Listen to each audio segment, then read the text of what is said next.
ଆସୁଛି ଭୟଙ୍କର ଝଡ଼ ପବନ ଏବଂ ପ୍ରବଳ ବର୍ଷାର ସତର୍କତା। ଏହି ସପ୍ତାହରେ ହେବ ଏମିତି।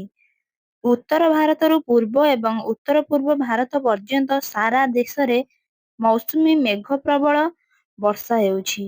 ମୌସୁମୀ ବର୍ଷା ଉତ୍ତର ଭାରତର ଲୋକମାନଙ୍କୁ ଗରମରେ ଆଶ୍ୱସ୍ତି ଦେଉଥିବା ବେଳେ ପୂର୍ବ ଏବଂ ଉତ୍ତର ପୂର୍ବ ଭାରତରେ ଏହା ବିପର୍ଯ୍ୟୟ ସୃଷ୍ଟି କରିଛି।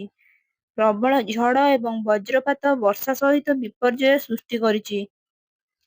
କିଛି ସ୍ଥାନରେ ମେଘ ଫାଟି କ୍ଷୟକ୍ଷତି ଘଟୁଛି, ଯେତେବେଳେ ଭୂସ୍ଖଳନ କ୍ଷତି କରିଛି। କିଛି ସ୍ଥାନରେ ନଦୀଗୁଡ଼ିକ ପ୍ରବାହିତ ହେଉଛି, ଯେତେବେଳେ ଅନ୍ୟ ସ୍ଥାନରେ ବନ୍ଧଗୁଡ଼ିକୁ ପ୍ରବାହିତ ହେଉଛି। ଏହି ସପ୍ତାହରେ ଅଗଷ୍ଟ 7 ତାରିଖ ପର୍ଯ୍ୟନ୍ତ ପାଗ ସମାନ ରହିବ ବୋଲି ଆଇଏମ୍ଡି ପୂର୍ବାନୁମାନ କରିଛି ଏବଂ ଚାଷୀ ଏବଂ ମତ୍ସ୍ୟଜୀବୀ ସମେତ ନାଗରିକମାନଙ୍କୁ ସତର୍କ ରହିବାକୁ ପରାମର୍ଶ ଦେଇଛି। ଆଇଏମ୍ଡି ଅନୁଯାୟୀ ବଙ୍ଗୋପସାଗରରେ ଏକ ଲଘୁଚାପ କ୍ଷେତ୍ର, ଦକ୍ଷିଣ ପୂର୍ବ ରାଜସ୍ଥାନରେ ଏକ ଲଘୁଚାପ କ୍ଷେତ୍ର ଏବଂ ହିମାଚଳ ପ୍ରଦେଶ ଏବଂ ଆଖପାଖ ଅଞ୍ଚଳରେ ଏକ ଘୂର୍ଣ୍ଣିବଳୟ ରୂପରେ ଏକ ସକ୍ରିୟ ପଶ୍ଚିମୀ ବିଶୃଙ୍ଖଳା ଯୋଗୁଁ ମୌସୁମୀ ବର୍ତ୍ତମାନ ଉତ୍ତର ପୂର୍ବ ରାଜ୍ୟଗୁଡ଼ିକରେ ସକ୍ରିୟ ଅଛି।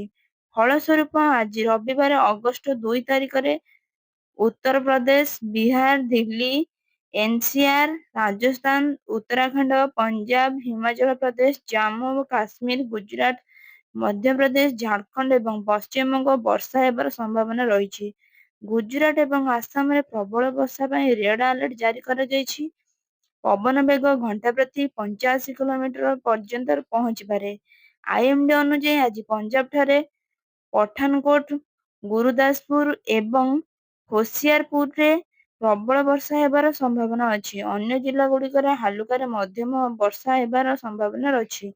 ଚଣ୍ଡିଗଡ଼ ସାରା ଦିନ ମେଘୁଆ ରହିବ, ପୃଥକ ଝଡ଼ ସହିତ।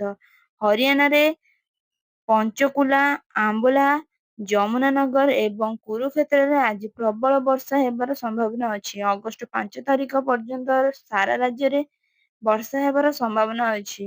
ଆଜି ବିହାରରେ ଭଲ ବର୍ଷା ହୋଇପାରେ। ଏହି ସପ୍ତାହ ସାରା ମୌସୁମୀ ସକ୍ରିୟ ରହିବ। ଘଣ୍ଟା ପ୍ରତି 40 ରୁ 50 କିଲୋମିଟର ବେଗରେ ପବନ ବହିବା ସମ୍ଭାବନା। ଉତ୍ତରାଖଣ୍ଡ, ଡେରାଡୁନ, ତେହେରୀ, ରୁଦ୍ରପ୍ରୟାଗ, ପିଥୋରାଗଡ଼, ବାଗେଶ୍ୱର ଏବଂ ନୈନିତାଲରେ ଆଜି ପ୍ରବଳ ବର୍ଷା ହୋଇପାରେ। ଅଗଷ୍ଟ 7 ତାରିଖ ପର୍ଯ୍ୟନ୍ତ ପାଗ ଖରାପ ରହିବ ବୋଲି ଆଶା କରାଯାଉଛି। ଆଜି ରାଜସ୍ଥାନରେ 24 ଜିଲ୍ଲା ପାଇଁ ଭଲ ବର୍ଷା ସତର୍କତା ଜାରି କରାଯାଇଛି।